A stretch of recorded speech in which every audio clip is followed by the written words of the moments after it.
Okay, something that's going to come up here now and then, guys, and we haven't really had a chance to talk about it yet, but once in a while you're going to see that a question gives you the weight of something. Okay, weight is the force of gravity pulling on your mass. Okay, so it's a force. That's why this formula, EP equals m times g times h, is equal to this formula. This is the force of gravity times the distance over which gravity acts, the height. Okay? Force times distance. It's exactly the same thing. All right? So force of gravity is m times g. Right? So anytime it gives you something in newtons and says it weighs this much, it's already done m times g for you. So you can just plug that number in for this in the EP formula. Okay, is everybody following me there? So it's easy to find the work done against gravity in lifting something. You take the weight and you multiply it by how high you lifted it. That's the force of gravity times the distance over which you acted. Does that sort of make sense? So that's what they mean when they talk about weight. Weight is the force of gravity acting on your mass. That's why we as North Americans don't understand mass and weight. Okay? Because when someone asks how much you weigh, what do you tell them? You tell them your mass, which is not right. Okay? You should tell them your weight in newtons if they ask you how much you weigh, but then they'll look at you like you're crazy. Okay? Because they don't understand it either. Your mass is how much of you there is. That doesn't change. Well, unless you go on a diet. Okay? But okay, your weight is the force of gravity pulling on your mass. That can change if you go on a diet because your mass changes, or if you go somewhere else. And by somewhere else I mean like the moon or Mars. You would have the same amount of you. Your mass hasn't changed, but you weigh less because gravity isn't as strong there. Okay? So your weight is dependent on your surroundings and your environment. Okay? Your mass is just how much of you there is. Does that sort of make sense? Okay? So that's kind of the distinction between mass and weight. They aren't the same thing even though we treat them like they are. Okay? Does that sort of clarify now those questions that give you weight? Okay? Now you kind of know what to do with it. Is that good? Any other ones that are giving us trouble, guys? Okay, keep working it. Okay, so for number 9 here, guys, on the second sheet, okay, we have this 0.075 kilogram arrow, so we're told the mass, 0.075 kilograms, okay, is fired horizontally. So if it's moving horizontally, is its height changing? No, so there's no potential energy change here, just a change in kinetic energy. All right, so the bowstring exerts an average force of 65 newtons, okay, on the arrow over a distance of 0.9 meters. All right, what speed does it leave the bow? All right, what speed does it have when it's sitting in the bow? 0. All right, so this is like exactly like what I would ask on a unit exam. Okay, I mean, I've always got a bow and arrow, or like I said, slingshot or catapult question, something like that. Okay, so work is changing the kinetic energy of the arrow. Okay, work is force times distance. Change in energy is going to be 1/2 mvf squared, okay, minus 1/2 mvi squared, and this right now is all what? When it's sitting in the bow, the speed is 0, so the kinetic energy initial is 0. All right, so we take all of that off. I'm looking for VF. How do I get VF by itself? Divide both sides by 1/2 of m. And then what? Got to square root. That's usually the part people forget, okay, is to square root. Otherwise, you're solving for VF squared, okay, and you won't get the right answer. So, plugging in here, okay, 65 times 0.9, okay, and divide that by 1/2 times 0.075, okay, and we should get that number.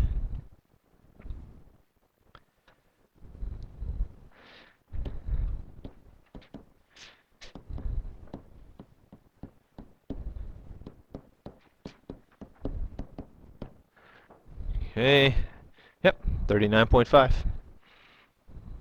Okay. Any other ones there, guys? What?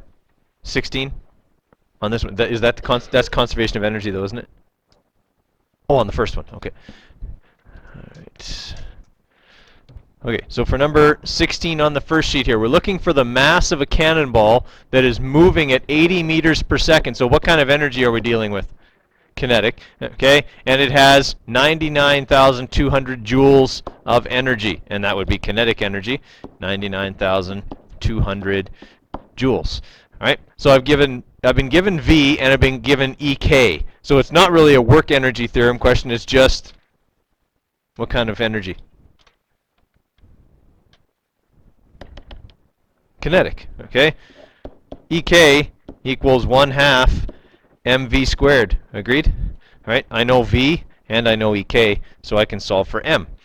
All right, so I divide both sides by half of V squared. Okay, and I'm left with M.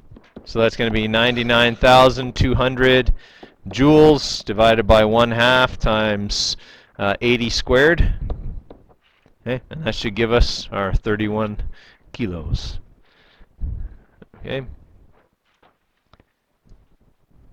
Any other ones there, guys? On the same sheet?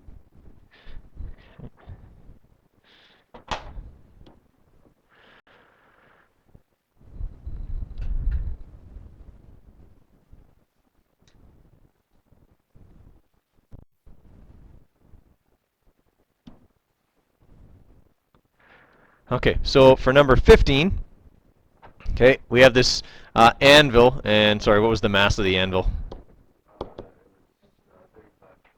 35 kilograms? Okay, and it has 10,000 joules of energy when it hits the ground. Okay, so it has kinetic energy when it hits the ground, because when it hits the ground, its height is 0. Okay, so we know that all of that energy is kinetic, and the mass is 35 kilograms. Can I calculate V? Yeah.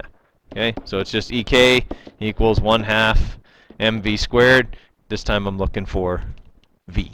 Okay, so I divide. What's that? No, I said the potential energy was 0 because the height was 0. Okay, we're talking the instant it hits the ground. Okay, it's still moving right at that instant. Right, so divided by half of M and then square rooted. Okay, gives us V. So we should have then the square root of 10,000 over 1/2 times 35. Okay, and that should give us our 23.9 meters per second. Bryce.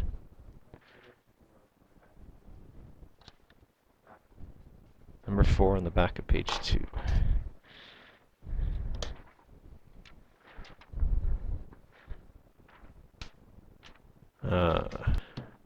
Okay, so for this one here, we have a comet that's got a big mass. That would be trouble. Okay, that would definitely be trouble. If it struck the Earth at 25 kilometers per second, that's how many meters per second? 25,000 meters per second, and that's the first conversion you have to do, okay, in order to solve that problem. All right, so what we're looking for, if it's striking the Earth, all of its energy is what? Kinetic, because it doesn't have any potential. It's hitting the Earth. Its height would be 0.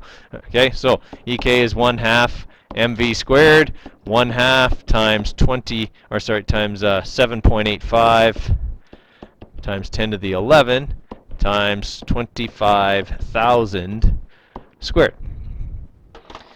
All right, so when we punch all that in, 0.5 times,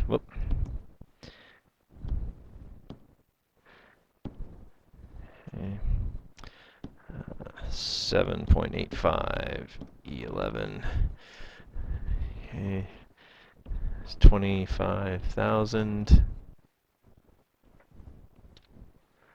squared. Okay. 2.45 times 10 to the 20 joules. That's a lot. That's like extinction level event territory. Yeah? Wiping out all life on Earth, turning it into a molten ball. Okay, yeah. Yeah, you know, raining fire, all those really bad parts of the Bible, basically, yeah. Yeah, okay, not so good. Okay, any other ones? Okay, keep going there, guys.